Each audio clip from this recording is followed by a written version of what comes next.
if I went and asked them about mental illness, they would have said, "What? What's that? That there's no mental illness. You just got to work hard and try hard and have the desire to go out there and just win." You know, if you don't have that, then and I can hear Uncle Bobby saying it right now. If you don't have that desire, then you have mental illness. Right.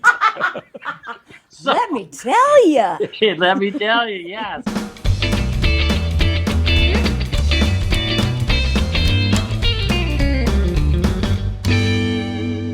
Unser Jr., Jade Gurss joining us here in the Freak Nation. You may know Jade Gurss from many times pimping some big-time books over the years. Unser Jr., he's done a few things on the racetrack. Yeah. Both joining us here in the Freak Nation. And Checkered Past, the new book from Unser Jr., of course, Jade Gurss.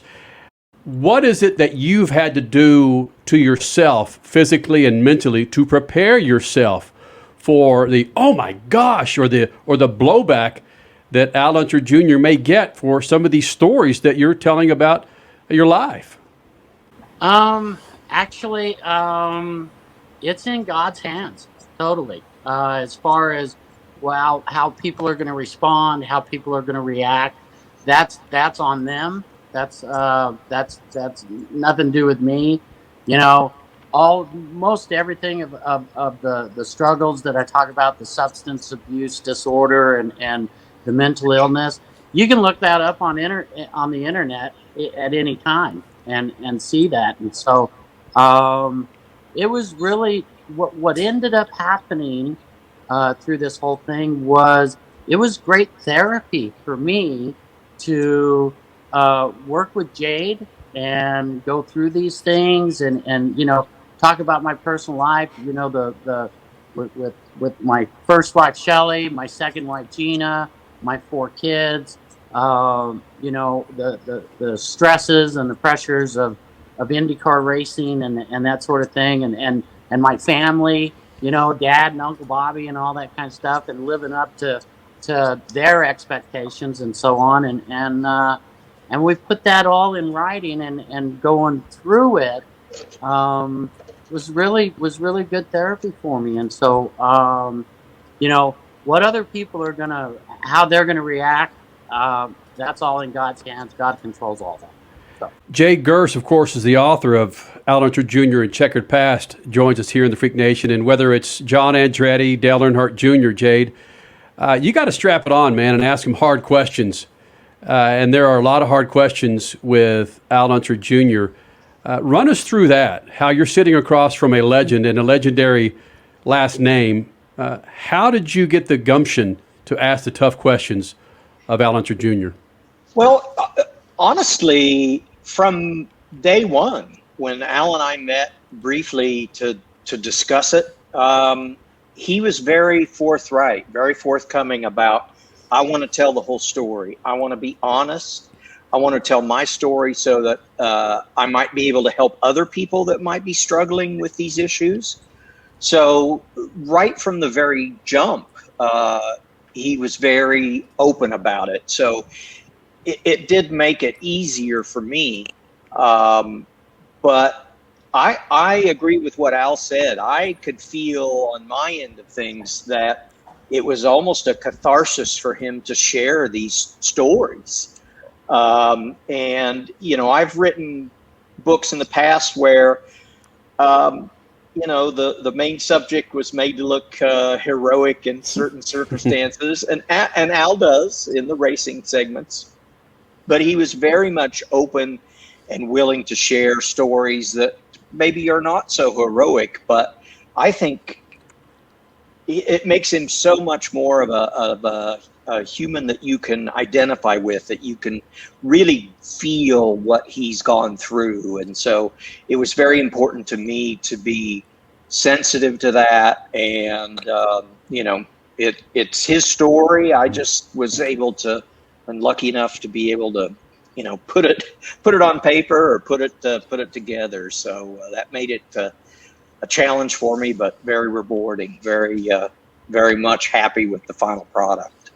Author Jade Gurss, race car champion Unser Jr. joining us here in the Freak Nation. And let's be honest, timing is so key. This book might not have worked just 10 years ago, but right now, with the better awareness around the world, with just people being more open with each other, it works. And people understanding that, oh my gosh, I'm just like Unser Jr. It's important. We need more of these stories out there. Oh yeah, there's always going to be the people that are shaming for whatever reason. 9 times out of 10, they've got their own issues that they haven't come to grips with yet. But the need for this book, thank you, both of you. Who came to who first? Because we need this content. Well, I could take it from there. When COVID hit and everything went on lockdown, I started thinking about, well, maybe now's the time to start writing a book. And so I tried to be an author.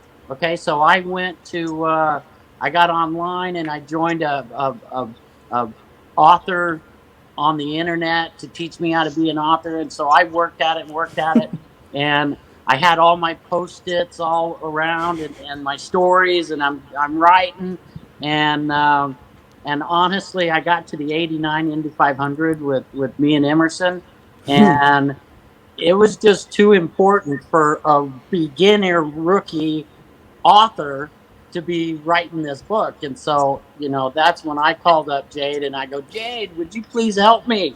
And he said, sure, I'd love to help you. And so it just went from there. Once I really got into it, I learned that I am not an author. I am a race car driver. And so that's when I asked for Jade's help, and he said sure, and we just went from there. And honestly, once I got the first few pages that Jade had written, he does such a great job on putting on paper what I'm saying to him. And so it was a match made in heaven, and it was just super cool.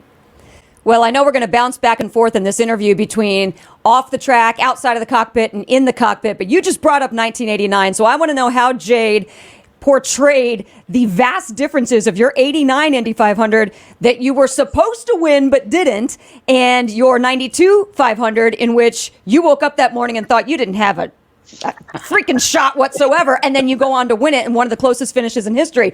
Jade, how do you make that comparison?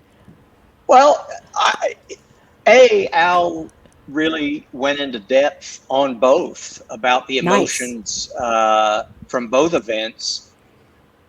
Another part of this is that I'm still a big race fan. So for me, I want to know, what are you thinking when you and Emmo get together? What are you thinking when you and Scott Goodyear are coming to the closest finish in Indianapolis history?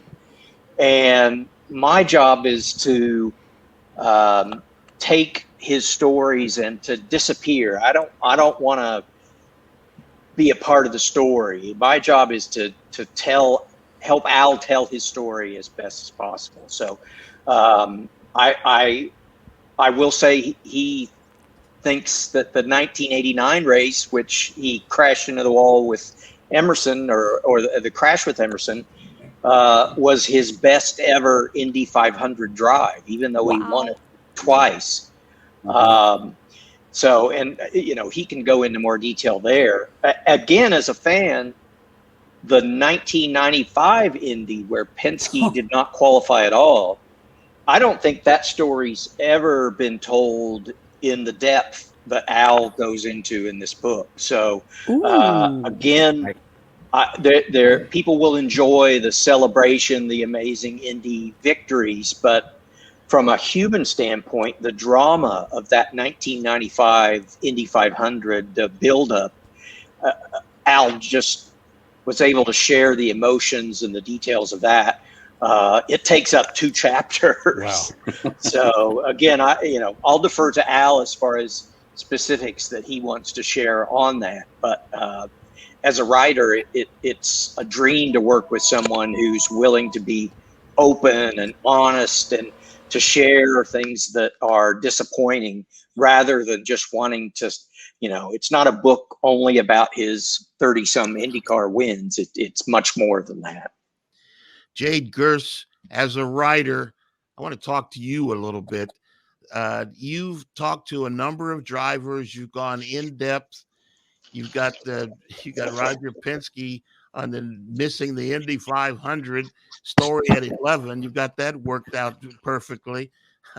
But what are the racing emotions? What racing craft? How does all that work together? It seems like there's some connection between racing, personal emotions in the cockpit, and racecraft. All that works together. You heard these stories. How does that work out to you as a race fan? Well, again, my job is to tell the person's story in the most compelling way possible. So to me as a fan, I want to hear about the emotions, the danger, the thought process when this is happening or that's happening. Al talks brilliantly about those final laps with Scott Goodyear.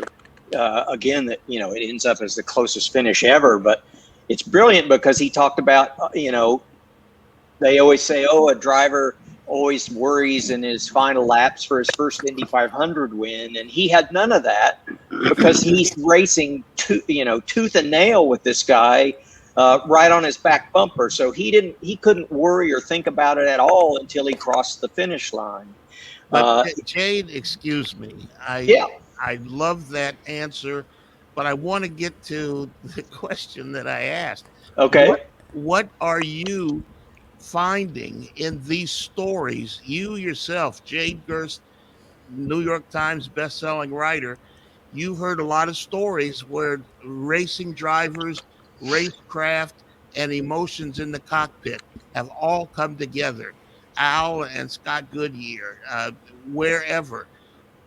What similarities have you found in those stories with these huge personalities?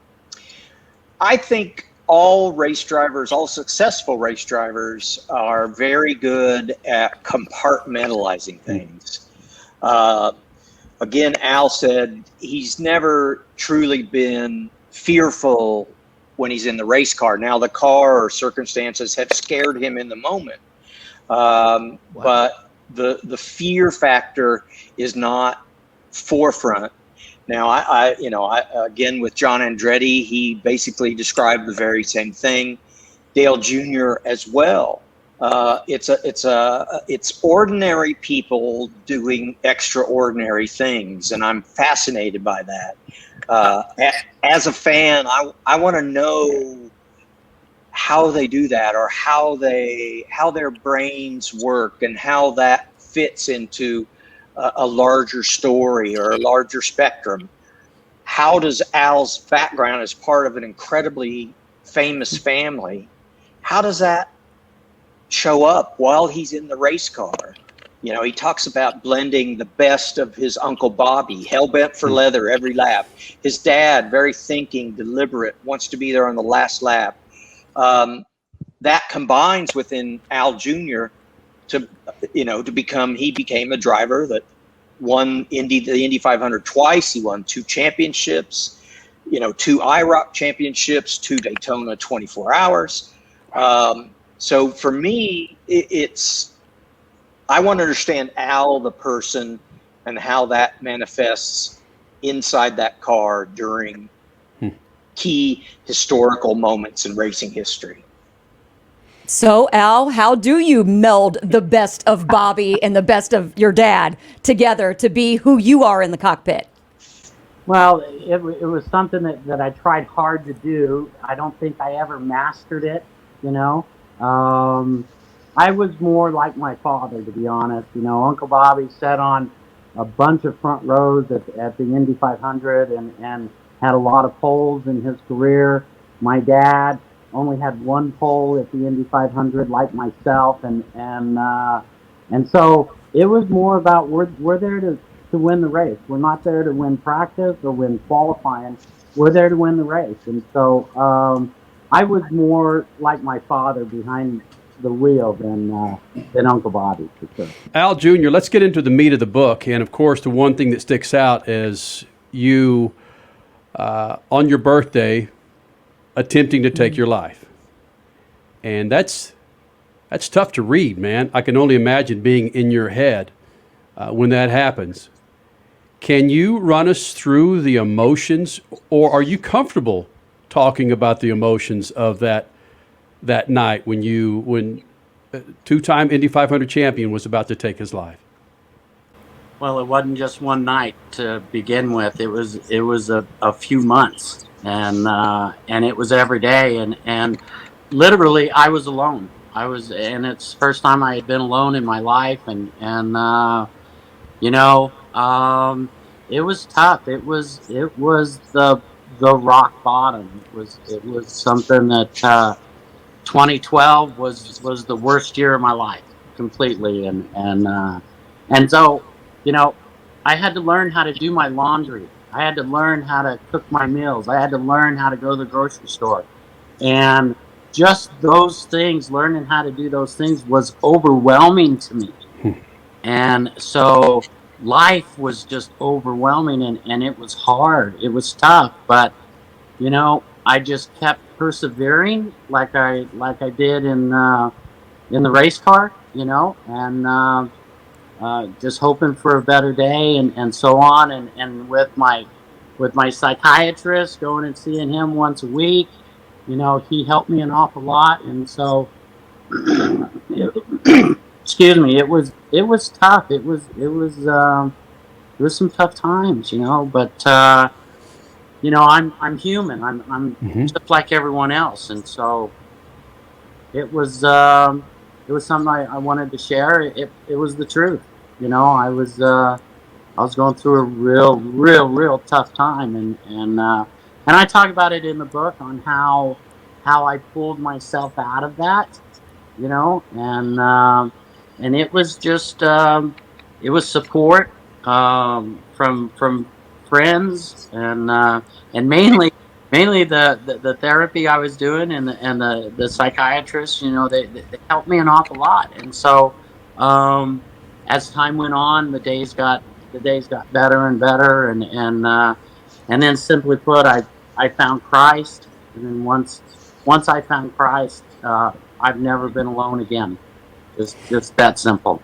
Al, you just mentioned mostly, at least at that point, the therapist helped you. How did you get to that point? There are so many people today who still feel ashamed to call up a therapist.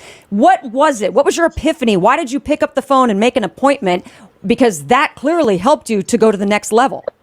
Yeah, it did. I just felt so alone that I needed someone to talk to that was a professional in substance abuse disorder, and really that's what got me to that point was the substances that I was in pain, use a substance to escape the pain, you know. So it's just goes around on a merry-go-round in a circle, a big circle, just over and over and over again, and so I had to stop it, and so I had to ask for help, and when I asked for help, it was there. God put the help in front of me, and real good help this time. I had been through it years ago with the therapist and all that, but it never clicked. It didn't seem to work, and honest to God, it wasn't until I found Christ that it all started being put together. Unser Jr. joining us here in the Freak Nation, and curious with the last name of Unser, you've got, of course, your dad and Uncle Bobby. Did you ever consult with these guys, or were you ashamed or feel like you couldn't talk to your uncle or your dad about these mental problems that you have? Yeah, no, I couldn't. I couldn't talk to my dad or my uncle. My dad on the substance uses. He felt that you go to a rehab for 30 days, you come out, you're fixed, like a body shop.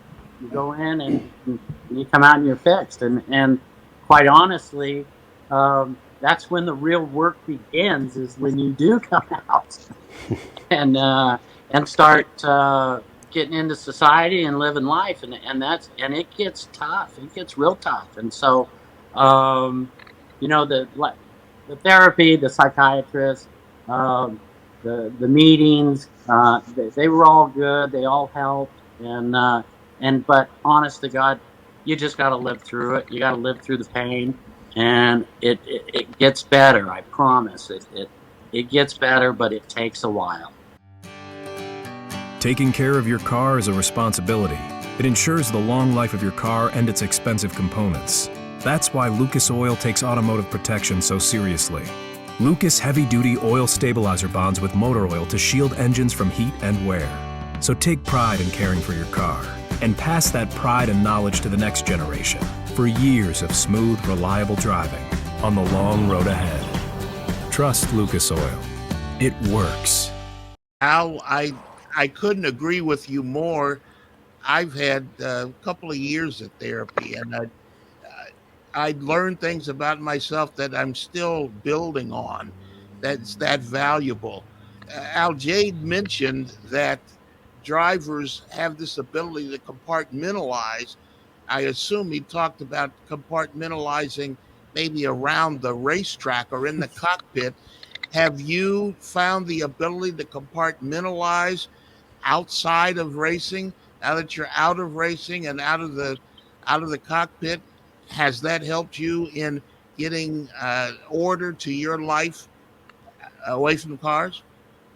Actually, what I'm doing right now with Future Star Racing and Wings and Wheels Foundation, Mark McAllister, we're racing Formula 4 SCCA races and Formula R, FR, and I'm working with young kids and Chloe Chambers this year, and then Ernie Francis Jr., who's young. He's not a kid. He's he's 22 years old, but working with these drivers and being back in the racing is truly great therapy for me, and just being a part of it. And so, when I retired from racing, I stepped away from it, and honestly, that left an empty hole in me, and so God's blessed me with the opportunities that I have today, and it's working. It's great.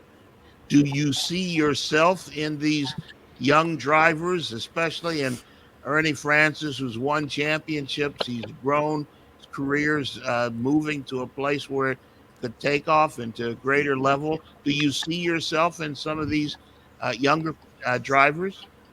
A little bit, yeah. I mean, you got to go out there, you got to concentrate, you got to hit your marks and all that kind of stuff, and you got to hustle it. You got to want it more than anything, and I do see that in some of the drivers that I've worked with over the last couple of years, and when you do see that, it just gives you a great feeling inside.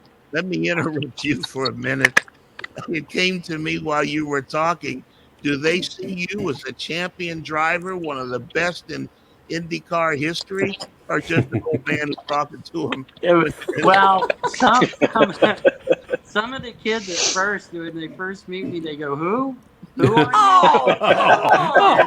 you?" And then once the parents, they go home that night and they come back the next day and they go, "Oh man, you're one of the best." Oh man, like that. It's okay. Let's just concentrate on the car and getting it around the track, and I'm here to help. So. Jade, in just hearing some of these stories here and knowing the vastness that is Unser Jr. on and off the racetrack, how much of this did you just say we can't fit into this book? Of course, we're talking about the book A Checkered Past with Unser Jr. It's the first book where the material could have stretched, another half of what the book entails.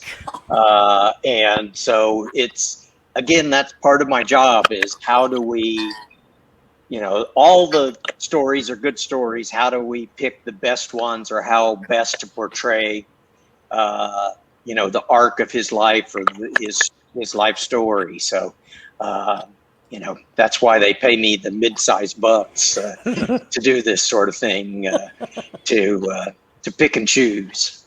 Yeah, he did. He did say he had never written that many pages in a book before. Yes. And so we could have gone on and on. Our first day that we did our Zoom meeting, our first day between me and Jade, it went 6 hours on that first day, and we didn't even get past go karts. I don't think. You're kidding. No, it went a long time, and Jade goes, "Al, I'm tired. Let's set up for next week." Okay, okay. Dave, how do you mentioned story arc, and writers know what that is. How long does it take you to develop that story arc for these books, say for Al Jr.? How did that come about? Does he come to you with an idea, or do you just dive in and you have an idea where you're going, but you don't know where that corner is in the city? Yeah. Again, with Al having started the process by starting to write a book, he already had some very important elements in place, or understood this needs to be in this is important. But I traditionally will try to keep an open mind, where when I start, I try not to have a kind of a locked in format in my mind. It has to develop organically. The John Andretti book as a great example. Um, I I put a lot more in there about his family, his love of family, both people like Mario and Michael, as well as his immediate family, and so that book really evolved.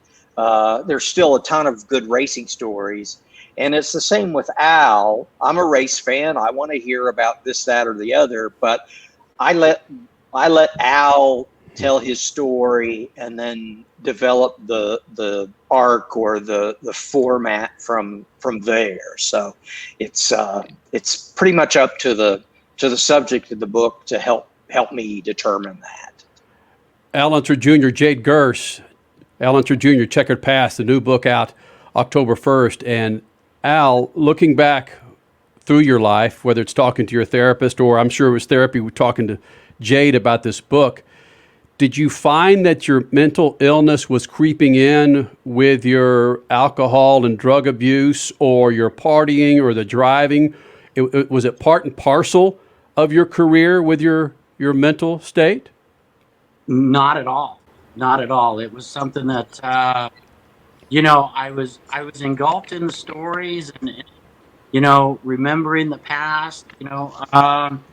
It was hard. I can tell you. We started talking about Rodriguez and Greg Moore, and Shelley's passing. I had to take a break, because I got emotional with those things, and so, but I've learned how to go through the 5 stages of grieving, and that's in the book. My life, going from go karts to sprint cars to the Super V to the Can Am car, getting married to Shelley, having our children, our firstborn Al in 1982, being a rookie in '83 at Indy, having the success in the Indy cars. I really had no pain, no mental pain. There was really no challenges there, and until really the first real challenge was when I missed the show at Indy in '95, and that's kind of was one of the turning points that I had never felt real depression before until I missed the show at Indy, and so then that came in, and so it just kept going and kept going and coming. And I say in the book, and Jade knows this. I said the hits just keep coming. The hits just keep coming, and my only way of dealing with those grieving processes was to get high, to escape that way, and today through the process that I've been through the last 10 years. Wow. That you got to live with it. You got to learn how to live with it, and so that's what I do now. You know, I'm so blessed and lucky to have Norma in my life, to where, you know, I've tried to have therapy sessions with Lola, and it's hard because Lola doesn't talk back. True. You know, Lola, of course, is the dog. Schnauzer. the Schnauzer, yeah, Lola saved my life. And when I got her in 2014, the thing I noticed straight away about Lola is she never thinks about suicide. It never crosses her mind. And so I wasn't alone anymore. I had a dog, I had responsibilities, and it was time. I talked with the professionals, you know, on the sobriety thing, and it was time to get a pet and to get those responsibilities. I had kept a geranium, an annual geranium. I kept that thing alive for over 3 years. Okay, and That's not easy. That's not. well, I watered it and stuff. It didn't look okay, you know. I kept it alive, and so it was time to move on to Lola and get a pet. And like I said, the first thing I noticed about her is she just loves life, always going forward. That is powerful. We And need to be more like our cats and dogs, or whatever animals people cherish. Our geraniums. Be more like the geranium. That is powerful, because I mean, I've dealt with depression since the mid '90s. It's part of my DNA. Whatever. It's hey, we're working it, you know. Right. But I never ever thought about that. Your animals, the unconditional love and respect that they have for you, they don't think those deep thoughts that we humans do. Be more like our animals. I like that. Yeah, that's really what happened with Lola when she came in 2014. But like I said, you know, she doesn't talk back very well. She barks at things and stuff like that. But yeah, so that was that. Al, I don't want you to tell me anything you don't feel comfortable at, but you've been around garages and race guys, race drivers for all your life practically. I assume that you've run across other people that may have some of the same issues that you had and fought to overcome. Are they elsewhere in the garage in the race paddock? I really don't. I don't know. You know, my things was my private life, and I kept it out of the racetrack.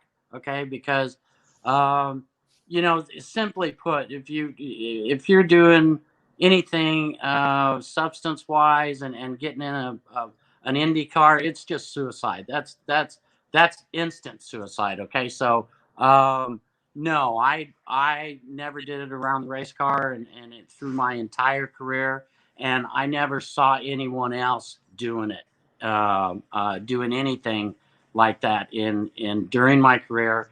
And so, and then now today, you know, they have drug testing policies that quite honestly I wished were in place in the 80s and 90s that they have today. I think that would have helped me tremendously if the drug testing policies that they have today were around and they were doing that back in the 80s and 90s. Jade, you've talked to a lot of drivers. You say you're a race fan. Have you wanted to have the kind of conversations you had with Al Jr.? Have you wanted to have those kinds of conversations with other drivers you worked with or have relationships with in the paddock? Yeah, it was very valuable to me. And again, from the very start, our very first meeting with Al, he was right up front, very open, very honest about it. So that made it easier from my standpoint to get into those. Dale Jr., the fact that I was his PR guy for eight plus years, I mean, I was there alongside him through all of that. So in a weird way, we didn't have to talk about it. I don't know if that makes any sense, because I was lived it with them. Yeah, I was in the room as well. So that's a different relationship that I had with him.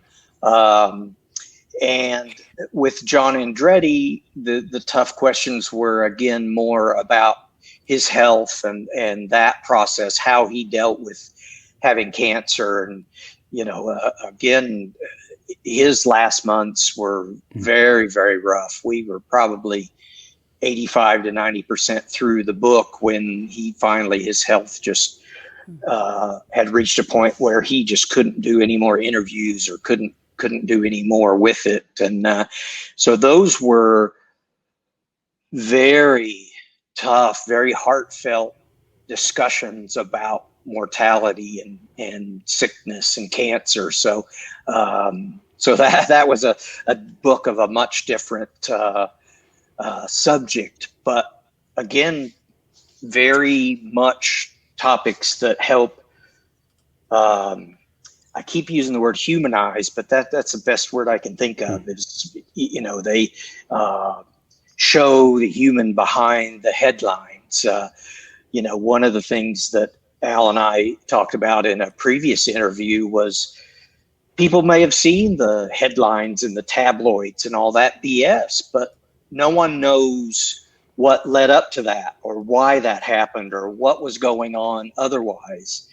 And this book helps tell that story, helps tell the backstory of how it got to this point and how he survived and how he fought through. So it was important to me to help Al tell that more complete story than just a sensational headline or a police blotter or whatever. That was important to me. No, and thank you for doing that. Thank you very much. So, Al, now where do you go once this book does come out on October 1st and more people get it in their hands and read the stories and have further questions for you? What do you want your goal to be over the next couple of years, whether it's in the IndyCar paddock, NASCAR paddock, sports car paddock, wherever you are? Well, I think, I've had several old mechanics and so on come up to me and they go, I've ordered the book, and I go, great. As soon as you start reading it, you're gonna go and think about it and go, now that's why that happened. Or they're gonna go, wow, they're gonna be in shock, going, I never saw that or never knew that. It's gonna be one or the other. Now, once the book does come out, my hope is that it goes outside of the fishbowl of the racing fraternity.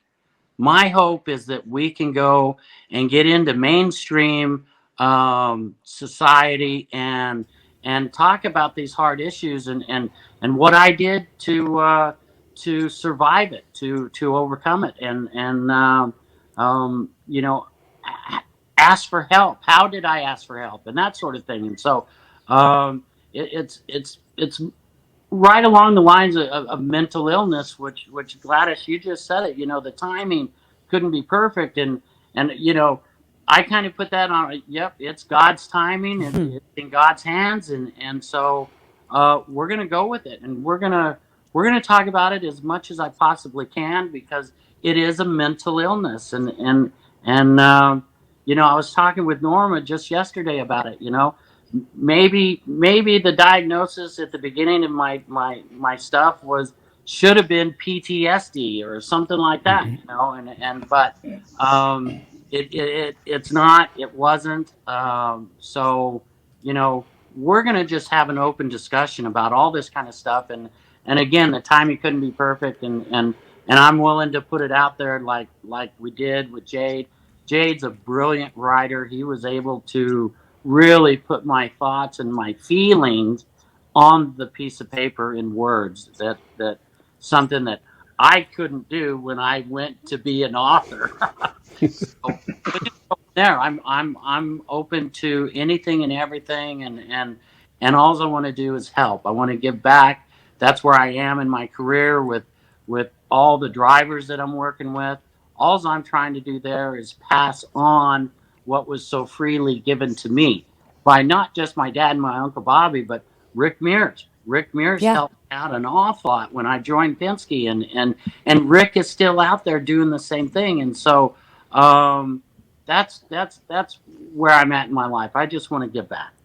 I know we touched on it a little bit earlier in the interview, and just to kind of, with what you just said right there, it made me think, okay, let's get outside of the fishbowl of racing. Let's go into football. Let's go into basketball. Guess what's going to come up? Oh, you must have hit your head a few times, helmet, CTE, blah, blah, blah. No. This is your chemicals. This is how you were born. And so I guess, again, to prevent people from being ashamed, because nobody should be ashamed of who they are. This is just who you are. You found out sometimes through some hard means, but you made it through and you became better. You failed forward to become who you are now. And that's, I think, what hopefully they won't just look at it and go, oh, he hit his head a few times in a helmet. No, this is just you. Right. Exactly. Well said, Gladys. With the circle around you, whether it's your dad, your family, Roger Penske, the Andrettis, what's been the circle around you as far as assistance, supplying you some of your needs to get better? Or has it been people's reluctance to be associated with you that unfortunately put you in a position to where you needed to use drugs or alcohol? I'm curious about the circle around you. Well, gosh, the circle around me today is all Norma. She's over there dancing right now. I'm a circle. But the best way to put it is my substance use started in high school. Okay, and you never know.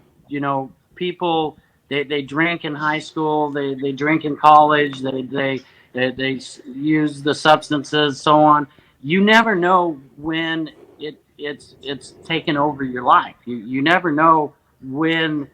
I couldn't pinpoint the day that I jumped off the cliff and went, now I'm addicted. Okay, no one knows that. They just don't know it, and so when it does happen, the thing that happened to me was, it wasn't really the people around me. It was me. It was me doing it, and so and then it was me who was reluctant to ask for help, because I'm this superstar, running Indy cars and 500 and winning and all that kind of stuff, and so there's nothing wrong with me, and so but there was, and so it was hard. It was very hard to ask for help, and so hopefully what we can get across is that if you even feel, or if you even think that there could be at the slightest chance of a problem with substances, go ask help. Go get some help. Go see a therapist. Go see a professional on this stuff. Not your mom and dad. Not your aunt and uncle. Not your friends, but a professional. And find out.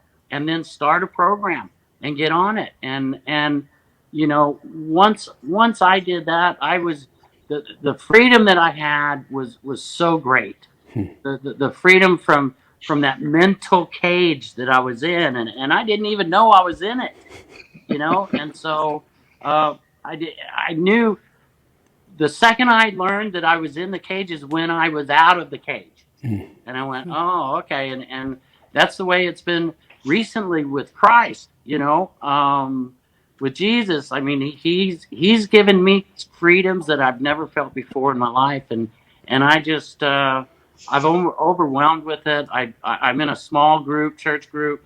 I got really, really strong, good friends from the church. So, Boom. she's leaving. Norma's out. Sorry. She's shopping. So yeah. So that's. I hope I answered your question.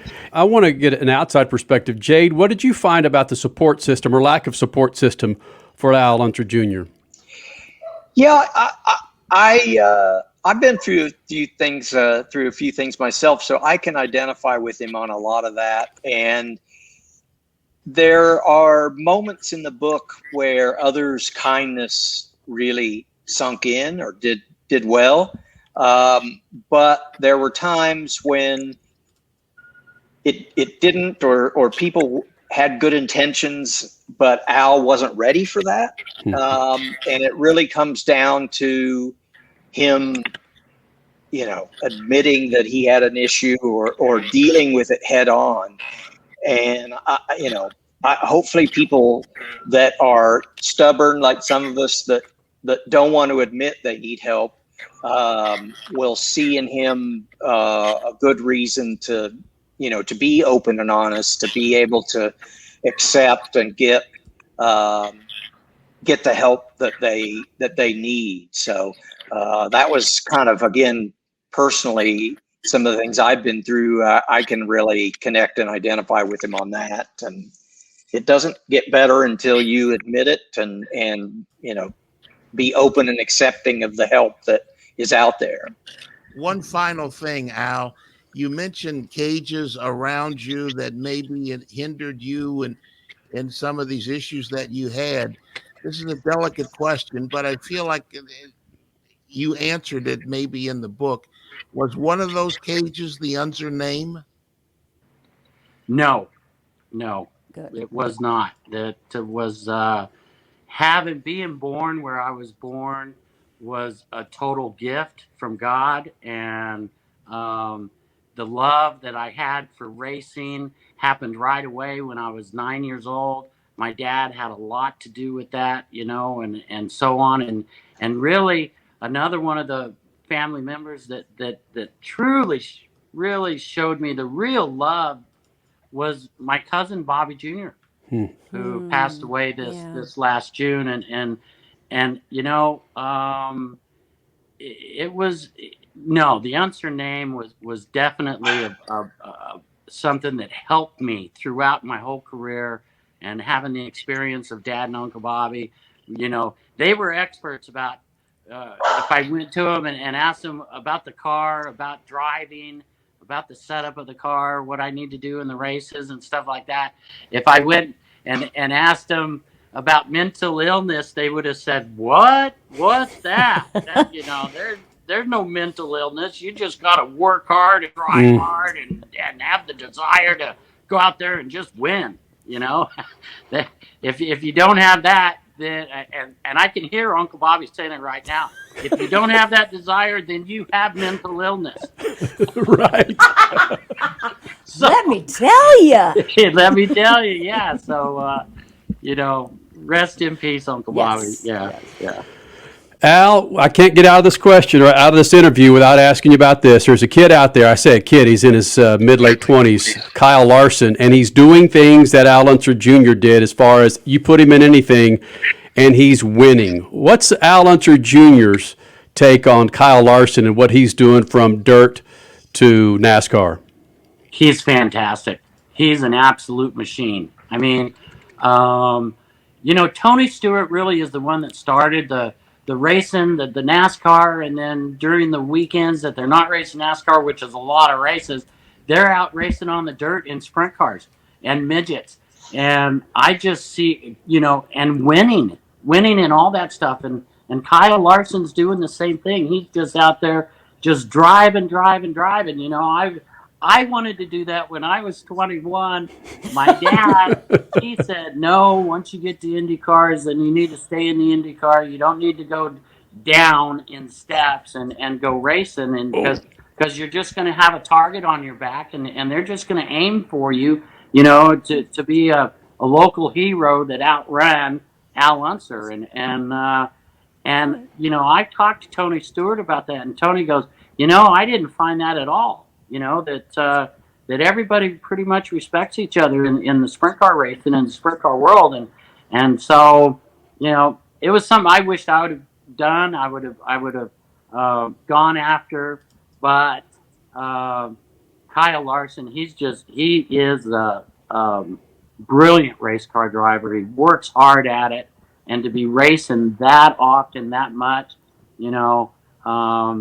Uncle Bobby would say that the desire in that kid's through the roof, and it is. It truly is. I think it's therapy for all five of us to have this conversation. I hope so. That's the whole intent of the book, is to get conversations going about all kinds of mental illness, because there's all kinds out there, and hopefully we can have an open discussion to continue. Jade, Unser Jr. Jade, thank you. We've known you a long time, buddy. We're proud of what you're Yes. doing. Thank you. Thank you. Yes, Appreciate way cool. And Al, keep kicking ass, man. It's good to see a smile on that face and eyes that actually can see what the hell's going on, buddy. Yeah. All right. Thank you so much, and thanks for having us on.